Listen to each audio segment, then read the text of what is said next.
तालिबान सरकार को एनआरएफ ने खारिज कर दिया है। एनआरएफ ने एक बयान जारी कर तालिबान सरकार को अवैध और अफगानिस्तान के लोगों का दुश्मन करार दिया है और दुनिया से इस सरकार को मान्यता नहीं देने की अपील की है।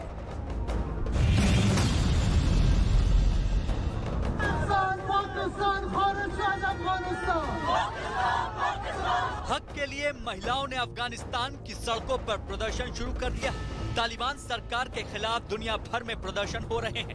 पंजशीर में तालिबानी लड़ाकों को हमले में मदद करने के खिलाफ दुनिया भर के अफगानी सड़कों पर विरोध जता रहे हैं और विरोध की इन आवाजों के बीच अब तालिबान से दो दो हाथ कर रहे एनआरएफ ने भी कट्टरपंथी सरकार के खिलाफ बिगुल फूंक दिया है। एनआरएफ ने एक बयान जारी कर इस सरकार को मानने से इनकार कर दिया। उन्होंने इस सरकार को कानूनन गलत तो बताया ही, साथ ही अफगानिस्तान के लोगों का दुश्मन करार दिया। एनआरएफ ने अपने बयान में लोगों के वोट से ही वैध सरकार बनाने की बात कही। साथ ही अफगानिस्तान के राजनीतिक लोगों से बात कर जल्द ही देश में एक जिम्मेदार राजनीतिक ढांचा खड़ा करने का भी दावा किया।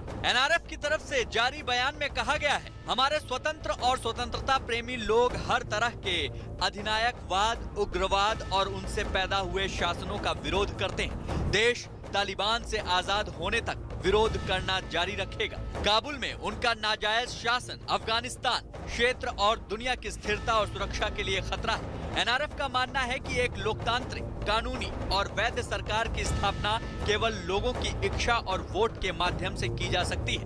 एक आम चुनाव जो अंतर्राष्ट्रीय समुदाय को मान्य हो। हम वैश्विक समुदाय से नए शासन को मान्यता देने से परहेज करने की अपील करते हैं। इसके अलावा आतंकवाद से छुटकारा पाने के लिए अफगानों के संघर्ष का समर्थन करने की भी अपील करते हैं।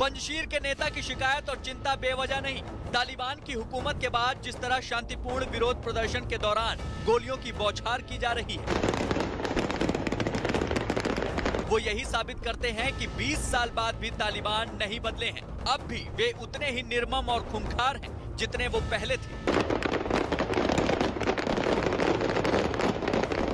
अमेरिकी सेना की वापसी और तालिबान को सत्ता सौंपे जाने के तरीके पर भी अहमद मसूद को आपत्ति है। मसूद के मुताबिक अफगानिस्तान से जिस तरह की तस्वीरें सामने आ रही हैं, जिस तरह जनता सड़कों पर उतरकर विरोध प्रदर्शन में शामिल हो रही है, वो आने वाले दिनों का इशारा है। अफगानिस्तान में जो कुछ हुआ है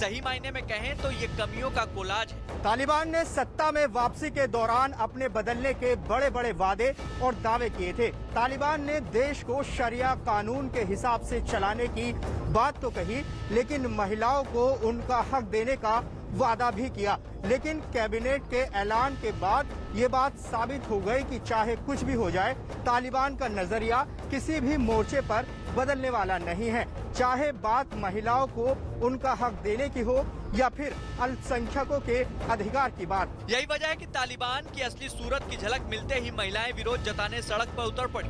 उन्होंने तालिबान के हथियारबंद लड़ाकों की भी परवाह नहीं की। तालिबान सरकार में जो 33 मंत्री बनाए गए हैं, उनमें 30 पश्तून, 2 ताजिक और 1 उज़्बेक मूल के हैं। महिलाओं और युवाओं को कैबिनेट में जगह नहीं दी गई। इसके साथ ही सबसे बड़े अल्पसंख्यक समुदाय हजारा को भी कैबिनेट में जगह नहीं दी गई।